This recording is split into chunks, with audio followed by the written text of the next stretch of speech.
ลีลาการโยกปลา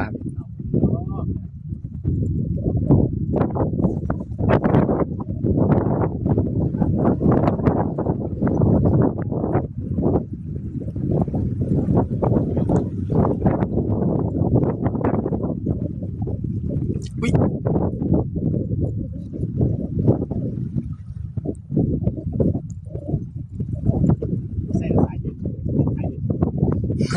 ใส่ได้สิใส่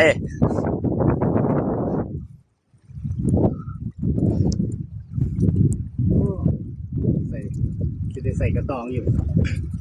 ต้องขายเอง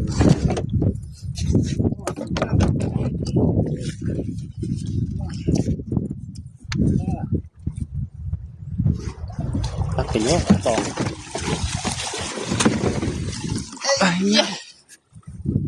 โซ่โอ้ไปแล้ว โอ้ยเดี๋ยวบาดมือนะโอเคสุดยอดครับสุดยอด